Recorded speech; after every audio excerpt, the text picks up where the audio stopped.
we had a chance to talk about the brand new CD, how Mike Mushok helps him in the studio, and a ton more. And as always with these things, the record company, they call me, then they get a hold of him, and then they put him on the line with me. And what happens then is there's this delay, which it's really hard to talk to somebody. Imagine talking to your buddy at work or your friend or something out at the bar, and whenever you talk, they don't say anything for like 2 or 3 seconds.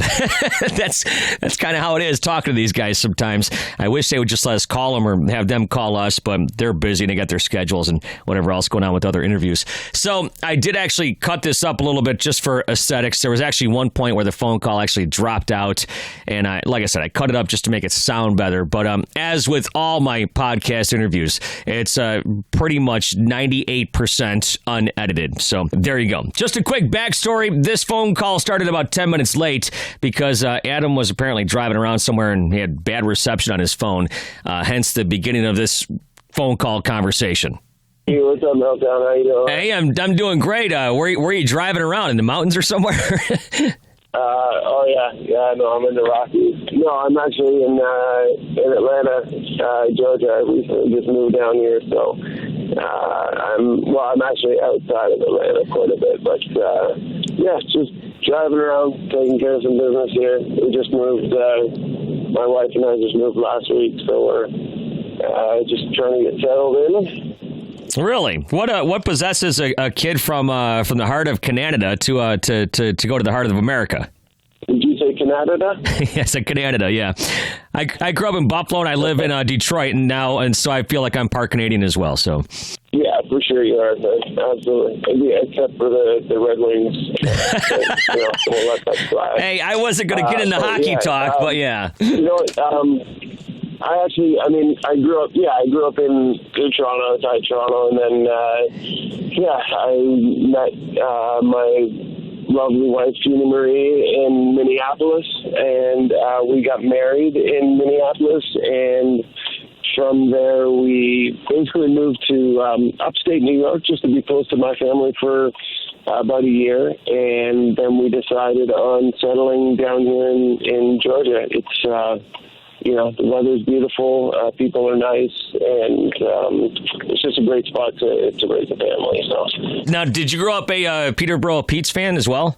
Absolutely, yeah. I grew up in the days of Mike Ricci and Ty Domi and those guys. There you go. I was thinking about this before we were connected. That I think the last time you were here was that was for our Rock Girl contest in May, if I'm not mistaken. Is that right? I'm trying to remember. In Detroit.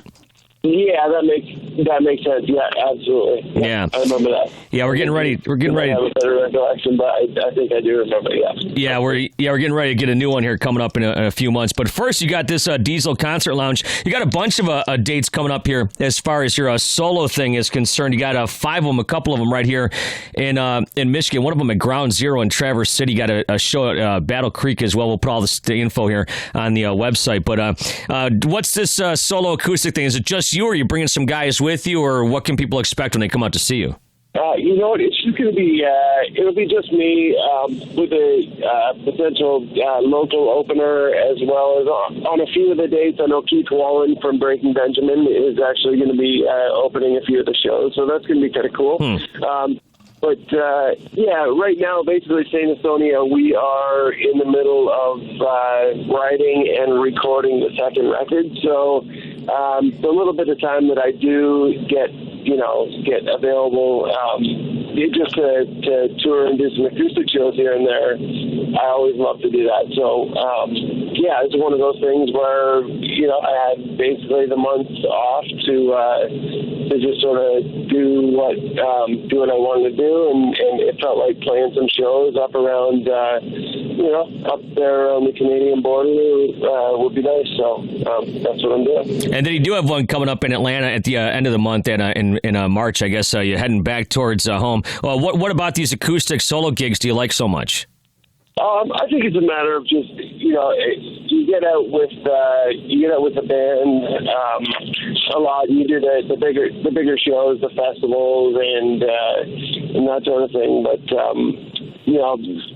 being in the intimate vibe, doing the acoustic thing, it's a lot of fun because the crowd's right there. You're just sort of, you feed off the energy of the crowd, and they're able to yell out requests and, songs that they want to hear, whether it's an old 3 Days Great song or, a Saint Asonia song that they might not normally hear during the live set, or it's just one of those things where it's just me and the audience, and we just feed off of each other, and we just try to have a good night, a good sort of relaxing acoustic evening together. It's fun, and that's the way I grew up, playing acoustic guitar. So. Yeah, is this one of those things where people can ask for requests, and maybe you can explain some of the songs, maybe like a I don't know, for lack of a better term, like a storytelling type of thing as well? Kind of, yeah, for sure. Unless I get requests like, Freebird or Stairway to Heaven. Or Slayer or something, right? Things are always, I always shut those down as quick as possible, but yeah, it's a lot of fun to do it, and a lot of the requests are very interesting too. I get a lot of cool songs that are old 2 Days Great songs, and which is a lot of fun to do, to go back into the catalog and do some of those songs. It's really neat. Yeah. Now you mentioned Saint Asonia, how you're working on the new CD and stuff. So how far along are you? We're a good ways in. We I would say we're about halfway done, meaning the writing process is pretty much done, and we're right now just in the stages of demoing what we as a band believe are 4 or 5 of the best tracks that will be on the record, that we feel are the best tracks that we're most happy with. So, yeah, and, as well, we're looking into producers and whether or not we're actually going to hire a producer to produce this record.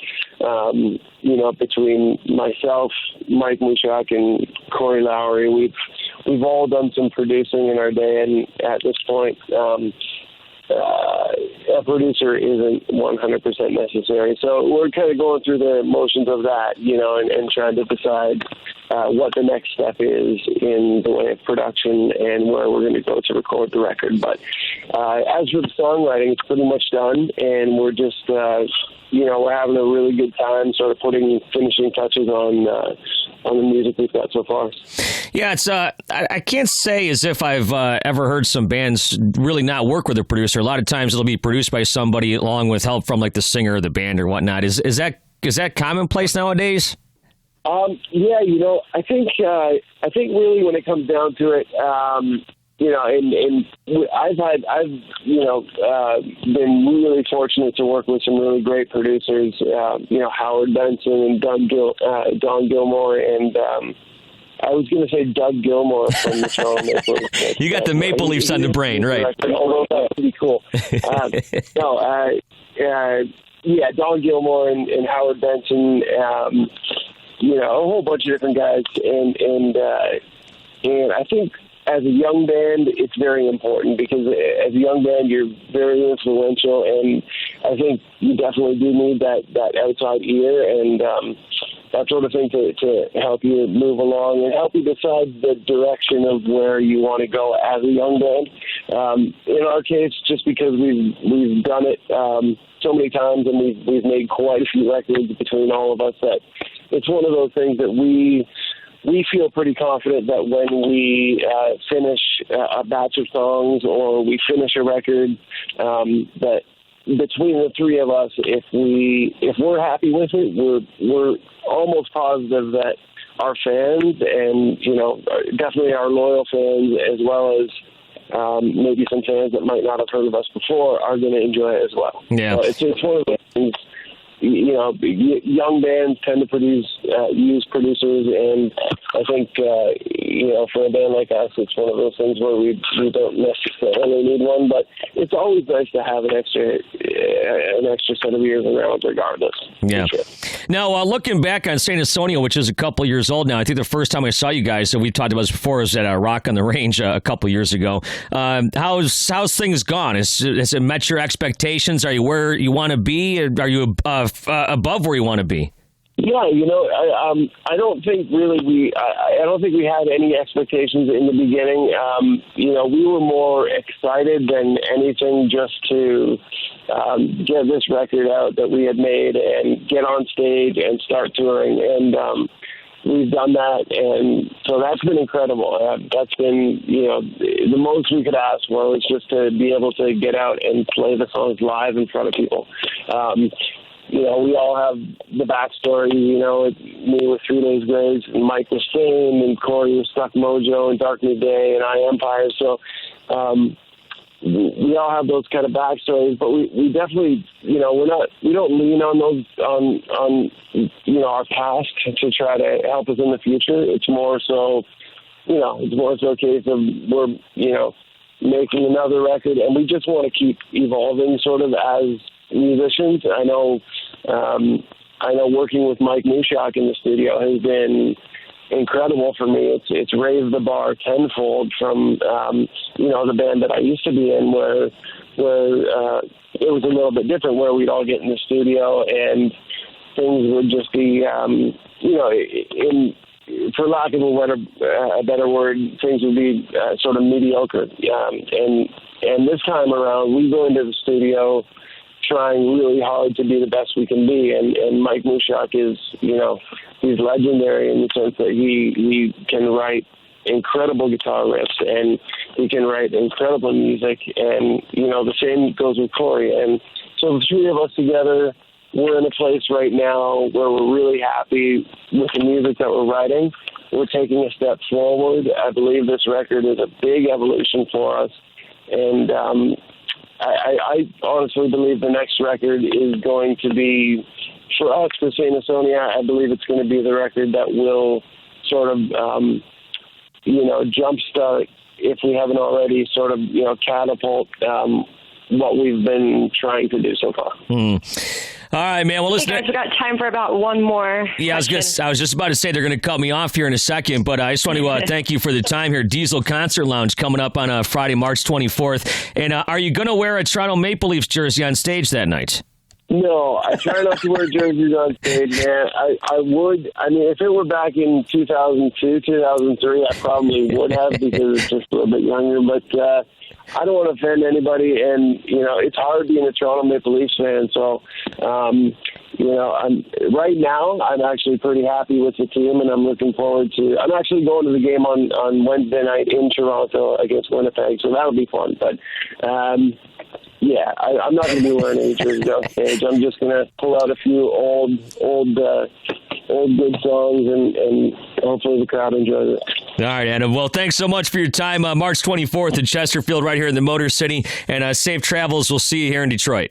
Thanks so much. I appreciate it, Meltdown. We'll talk to you soon, brother. All right. Thanks, man. Yeah, of course, man. Take care.